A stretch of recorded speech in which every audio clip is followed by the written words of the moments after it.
कि आप free resources से किए हैं अमित खुराना सर के। इंजीनियरिंग मैथमेटिक्स है जो अमित खुराना सर अभी कवर नहीं किए हैं अपने चैनल 4 का, तो 85 मार्क्स का, क्योंकि टोटल 100 मार्क्स का होता है, तो 13 to 40 मार्क्स आसानी से ला सकते हो। 30 मैथमेटिक्स मिला दो तो 25 से 30 नंबर आप ऐसे ही स्कोर, मतलब कट ऑफ आप ऐसे ही क्लियर कर सकते हो। कि गेट के लिए पी वाई क्यों इतना इंपॉर्टेंट है, 2 निशाना ऐसे करके। तो 4 साल में कोई गर्लफ्रेंड वगैरह रही या प्लेसमेंट ले चुके हैं 30 लाख या 40 लाख, तो उन I am Rahul, welcome Asmit. और आज मैं अपने दोस्त अस्मित का पॉडकास्ट लेने वाला हूं, जो कि गेट में 60 नंबर लाए हैं और मैं भी गेट क्वालिफाइड हूं। और हम दोनों सेम ही कॉलेज में पढ़े हैं, LNJPIT छपरा, जो कि बिहार इंजीनियरिंग यूनिवर्सिटी है। तो चलिए फिर पॉडकास्ट स्टार्ट करते हैं। अस्मित, अपने बारे में कुछ बताइए। जैसा कि राहुल ने बताया, मेरा नाम अस्मित राज है और मैं LNJPIT के कंप्यूटर साइंस ब्रांच का एक फाइनल ईयर का छात्र हूँ। तो अस्मित, आप बताएं कि LNJPIT का छात्र हैं, मैं भी तो यहीं का हूँ, तो थोड़ा सा कॉलेज के बारे में बताइएगा। जी हाँ, ये जो कॉलेज है ये वो मेरा ड्रीम कॉलेज था एडमिशन लेने से पहले। लेकिन जैसे ही मैंने यहाँ आया और मैं स्टार्टिंग से ही कंप्यूटर साइंस मेरा काफ़ी इंटरेस्टिंग सब्जेक्ट रहा है, और तो मैंने यहाँ आते ही प्रोग्रामिंग लैंग्वेजेस वगैरह सीखना स्टार्ट कर दिया।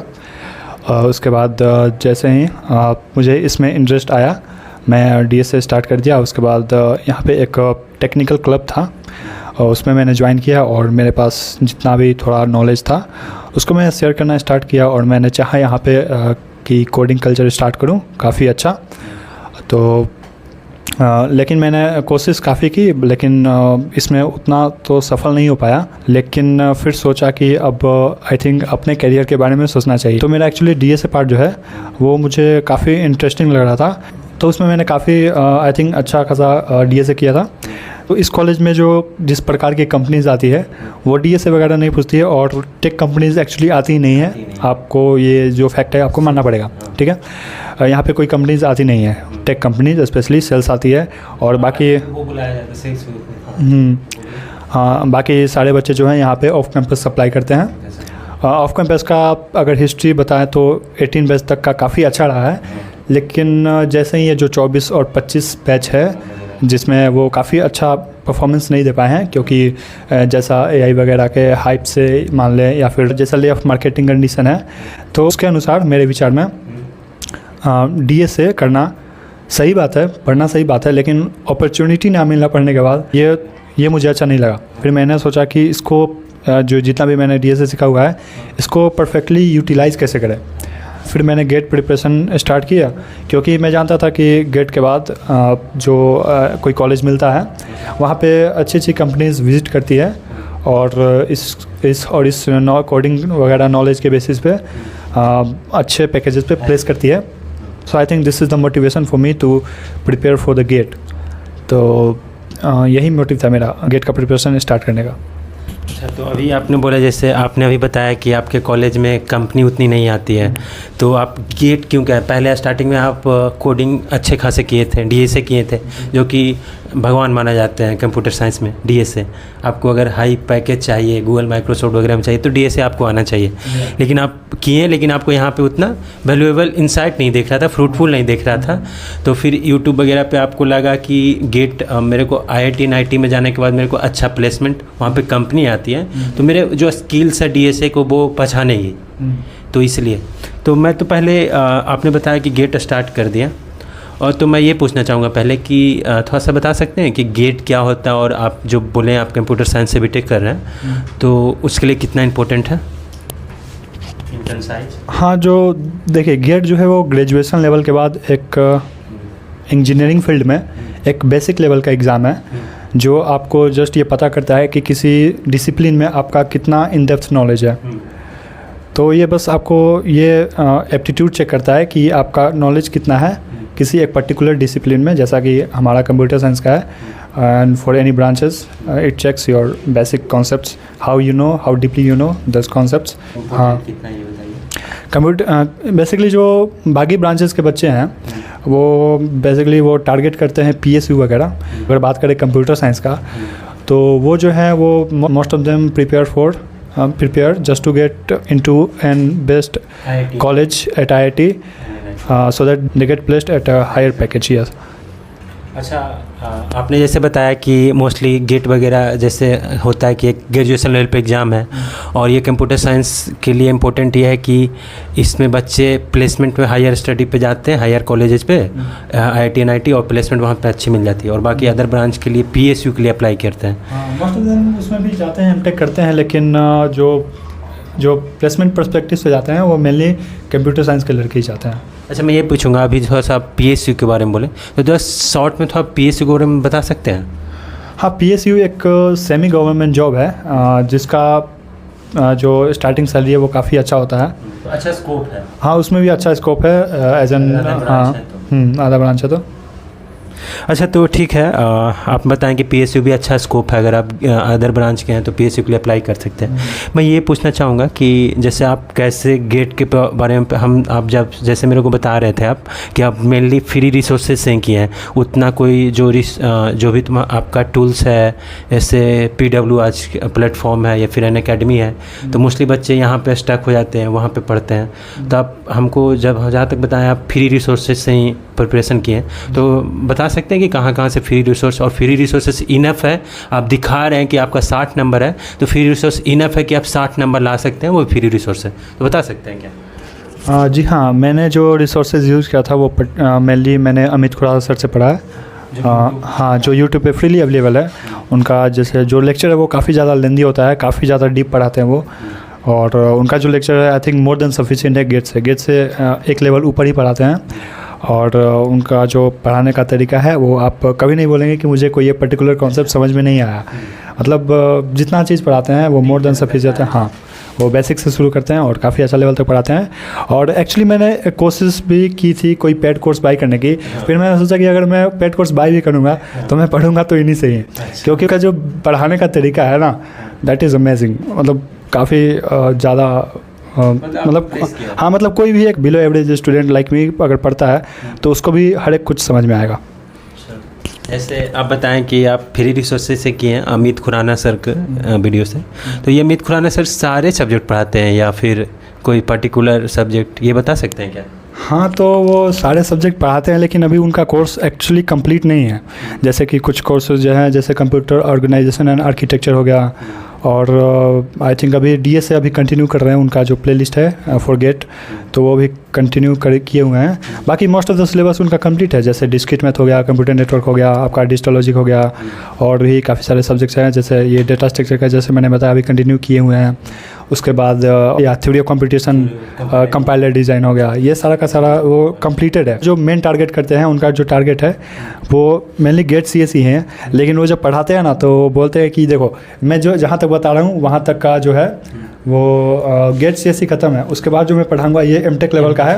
अगर आपको पढ़ना है तो देखो, नहीं तो आप इस यहाँ से स्किप कर सकते हो। तो आप सोच सकते हो कि उनके पास क्या नॉलेज है, आप सोच सकते हो इससे। अच्छा स्मित, आप ये बताएं कि आप जो भी है उनका मोस्टली रिसोर्स है यूट्यूब पे अमित खुराना सर का मोस्टली है, जैसे आप बताएं compiler design and theory of computation, data structure का भी अभी वीडियो अपलोड कर दिए होंगे। तो मैं ये पूछना चाहूँगा कि अगर कुछ अमित खुराना सर के छोड़ के और कहीं कोई रिसोर्स पढ़े या सिर्फ अमित खुराना सर को ही पढ़े?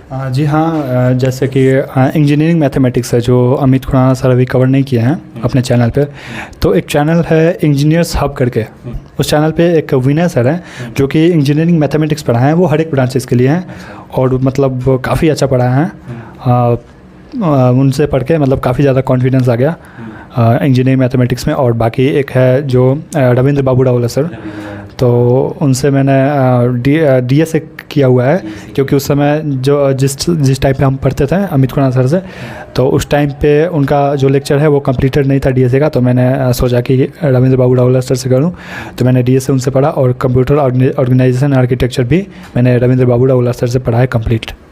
और उनका अच्छा, ये जो रविंद्र बाबू रावला सर का जो लेक्चर है ना वो अभी अवेलेबल नहीं है, लेकिन आई थिंक अभी से 1 साल पहले जो था ना वो यूट्यूब पे वो अपलोड किए हुए थे, तो उस टाइम पे मैंने डाउनलोड कर रखा था।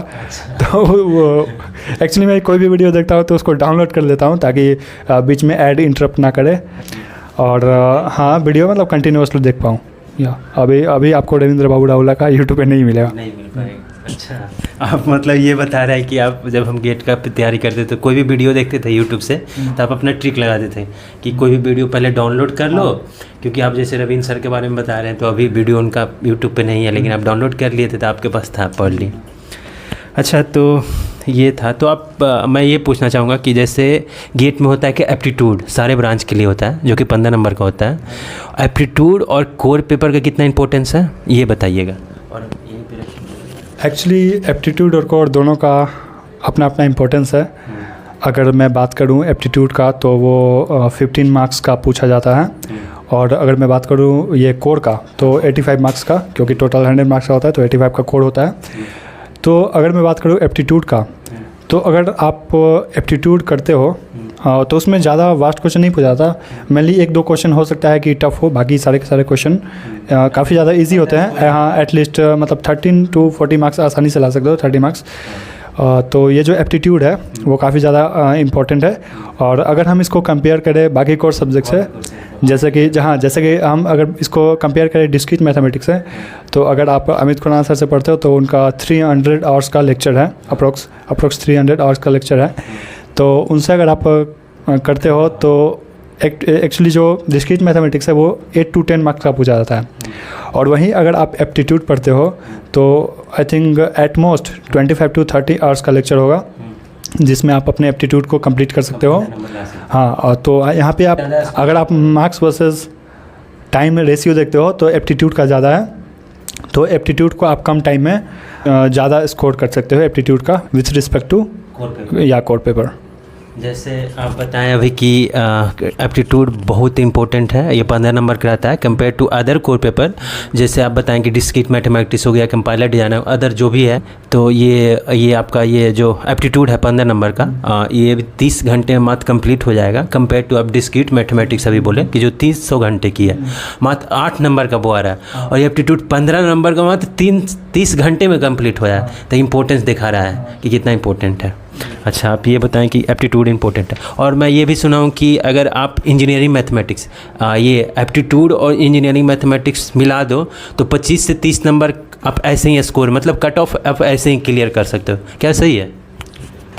अगर आप एप्टीट्यूड और मैथ्स को मिलाते हो, इंजीनियर मैथमेटिक्स को, तो एप्टीट्यूड का 50 मार्क्स हो गया और इंजीनियर मैथमेटिक्स का अप्रोक्स लेट्स से 10 मार्क्स का है, तो 20 मार्क्स। फिर भी कट ऑफ के लिए एटलीस्ट आपको 30 मार्क्स चाहिए।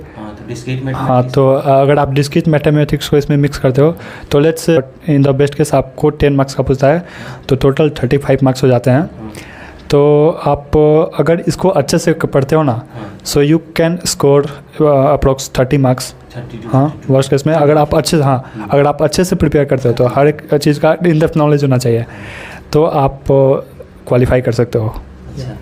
जैसे आप ये बताएं कि एप्टीट्यूड आपका 15 नंबर का हो गया, इंजीनियरिंग मैथमेटिक्स 10 नंबर का हो गया, जो कि सब लोग पढ़ते हैं इंजीनियरिंग में। ये फर्स्ट सेमेस्टर में मोस्टली शायद ये सेकंड सेमेस्टर में होता है इंजीनियरिंग मैथमेटिक्स, और फिर एक होता है डिस्क्रीट मैथमेटिक्स भी आ जाती है, मोस्टली कौन तो इंजीनियरिंग मैथमेटिक्स होती है। तो ये आप सारा मिला के 32 से 35 नंबर आ जाता है। तो आप अगर आप बोलें कि इन डेप्थ नॉलेज पढ़ो तब आप कट ऑफ ऐसे ही 32 से 35 कर सकते हो। बाकी आपका कोर पेपर में जितना आप जैसे आप 60 नंबर लाएँ और जो भी है, तो उसके लिए फिर अदर से कुछ कंपाइलर डिजाइनर TOC, तो आप क्या कुछ सब्जेक्ट का नाम बता सकेंगे जो बहुत इंपॉर्टेंट और बहुत ईजी है, ताकि आप सिर्फ एक पढ़ के भी जाएँ। जैसे COA बोलता है कि बहुत टफ है, COA थोड़ा सा टफ है, तो आप ईजी सब्जेक्ट तो थोड़ा वो मेंशन कर दीजिए। मेरे को जो आसान लगा वो सब्जेक्ट्स जो हैं वो इंजीनियरिंग मैथमेटिक्स, तो वो भी हाँ आसान ही है, उसको हाई लेवल नहीं जा सकते। एप्टीट्यूड आसान हो गया, उसके बाद आपको नहीं COA है आसान। हमको ये थ्योरी ऑफ कंप्यूटेशन भी आसान ही लगा था, और उसके बाद या डिजिटल लॉजिक भी काफ़ी आसान है एक्सेप्ट सीक्वेंशियल सर्किट, क्योंकि सीक्वेंशियल सर्किट एक्चुअली मैं अच्छे से पढ़ के नहीं गया था। तो एक्चुअली क्योंकि थोड़ा सा मुझे टफ बुझाया था तो मैं उसको 2x में लेक्चर देके चला गया था। तो एक्चुअली ये इससे क्वेश्चन पूछा भी था आपकी बारी गेट में, लेकिन I am unable to attempt it, क्योंकि मैंने अच्छा से नहीं पढ़ा था इसको। तो यही है, डिजिटल लॉजिक हो गया और ये मैथमेटिक्स हो गया। डिस्क्रीट मैथमेटिक्स आसान ही है, लेकिन जो लास्ट में मतलब अप्रोक्स आसान है, लेकिन हम उसमें टाइम नहीं दिए। जैसे कि ये जो ग्रुप थ्योरी वगैरह हो गया, इससे भी क्वेश्चन पूछा था, लेकिन इसका भी हम 2x में देखे गए थे, तो अटेम्प्ट नहीं कर पाए उसको, कोई इस क्वेश्चन को। इससे आया भी था क्वेश्चन, और ये काफ़ी इंपॉर्टेंट भी है, लेकिन टाइम बाउंडेशन के कारण मैं उतना कंप्लीट नहीं कर पाया। अच्छा, आप ये बता रहे हैं कि मतलब कुछ टॉपिक पे आप ध्यान नहीं दे पाए, तो अब थोड़ा सा जो भी है, आप थोड़ा सा ये मैं पूछना चाहूँगा कि गेट के लिए PYQ इतना इम्पोर्टेंट है, प्रीवियस ईयर क्वेश्चन और टेस्ट सीरीज, और ये कैसे आप मैनेज किए, ये कंसाइज में बता दें तो बहुत अच्छा होगा। सबसे पहले सुनिए, गेट का जो है वो 3 पिलर है। फर्स्ट थिंग इज़ कि आपको सिलेबस कंप्लीट होना चाहिए, सिलेबस। उसके बाद आप PYQ करें, बहुत इंपॉर्टेंट है PYQ करना, और आप इसके बाद टेस्ट दे सकते हैं, ठीक है। तो तीनों काफ़ी इंपॉर्टेंट चीज़ है। PYQ से आपका ये होता है कि आपको पता लग जाता है कि क्या ट्रेंड है, क्वेश्चन किस प्रकार पूछे जाते हैं, क्योंकि थ्योरी तो सब कोई पढ़ के जाते हैं, लेकिन अगर आप PYQ अटेम्प्ट नहीं करते हो तो आपको पता नहीं चलेगा कि क्वेश्चन किस प्रकार करना है। तो आपको एक डायरेक्शन मिल जाता है कि इस डायरेक्शन में मेहनत करनी है पूरा थ्योरी पढ़ने के बाद। और टेस्ट सीरीज़ आपको बताता है, आपका एक प्रकार से लेवल बताता है कि आपका क्या लेवल है। हाँ, तो फिर तीनों काफ़ी ज़्यादा इंपॉर्टेंट है, जिसमें से सबसे ज़्यादा इंपॉर्टेंस PYQ का है। और PYQ से पहले आपका PYQ आप तभी अटेम्प्ट कर पाओगे जब आपका थियरी क्लियर है। तो इसमें तीनों का इंपॉर्टेंस ज़्यादा है, लेकिन PYQ का इंपॉर्टेंस काफ़ी ज़्यादा है। अच्छा, जैसे आप बता रहे हैं कि यहाँ पे आपका 3 पिलर है गेट के लिए, आप पहले सिलेबस कंप्लीट करें, फिर PYQ करें और उसके बाद टेस्ट करें, ये इम्पोर्टेंट है। जैसे अभी PYQ के बारे में बताएं, टेस्ट सीरीज के बारे में बताएं, तो बता सकते हैं कि टेस्ट और PYQ कैसे मैनेज किए, थोड़ा सा इसके बारे में बता दीजिएगा तो सही रहेगा। हाँ, तो सबसे पहले मैंने अपना जो है वो सिलेबस कंप्लीट करने की कोशिश की। तो लास्ट में जो नहीं बचा वो मैंने 2x पे देखे कैसे भी करके ख़त्म कर दिया उसको। उसके बाद बचा PYQ और टेस्ट सीरीज़। तो मैंने सोचा डायरेक्टली पहले टेस्ट सीरीज़ दे दूँ, क्योंकि मैंने जो थ्योरी पढ़ रखा है उसको अप्लाई कर पाऊँगा। तो सबसे पहले मैंने टेस्ट सीरीज़ बाय किया गेट ओवरफ्लो का। उसमें काफ़ी सारे टेस्ट थे, तो मैंने एक टेस्ट दिया, उसमें आई थिंक 32 मार्क्स आए थे मेरा। और उसका जब सोल्यूशन मैंने देखा तो वो जो उसका जो सोल्यूशन था, क्योंकि वो सब नया क्वेश्चन होता है जो टीचर खुद से सेट करते हैं प्रीवियस ईयर के बेसिस पे। तो उसका जो सोल्यूशन है, उसका जो डिस्कशन सेक्शन है, तो उससे मुझे कुछ ज़्यादा हेल्प नहीं मिल रहा था, क्योंकि मेरा मेन फोकस था सीखना, कि क्वेश्चन के थ्रू मैं सीख पाऊँ कि क्वेश्चन किस प्रकार पूछे जाते हैं और उसको कैसे अटेम्प्ट करें। तो मुझे लगा और क्योंकि मैंने PYQ भी नहीं कर रखा था, तो मुझे चाहिए था PYQ करूँ और टेस्ट दूँ, ठीक है। तो मैंने क्या किया कि PYQ को ही एज एन टेस्ट सीरीज़ देने लगा, ताकि दोनों मर्ज हो जाए, ठीक है। तो मैंने क्या किया कि मैंने PYQ as an test series दिया था, जैसे 2015 का सेट 1, 2, 3 एंड 2021 का सेट 1 और 2, 5 टेस्ट सीरीज़ मैंने दिए थे। तो जैसे कि 2015 सेट 1 का टेस्ट उठा लिया और उसको मैंने कम्प्लीटली टेस्ट दिया, जिसमें आपको मार्क्स बता था 100 में से आपका इतना मार्क्स आया है, इस सब्जेक्ट में आप वीक हो, ये सब आपको बता देता है गेट ओवरफ्लो पे ही। और इसका जो डिस्कशन सेक्शन है वो काफ़ी अमेजिंग है, कि उसमें काफ़ी सारे स्टूडेंट्स डिफरेंट अप्रोचेस देते हैं कि ये इस क्वेश्चन को इस प्रकार भी सॉल्व किया जा सकता है, इस प्रकार भी सॉल्व किया जा सकता है।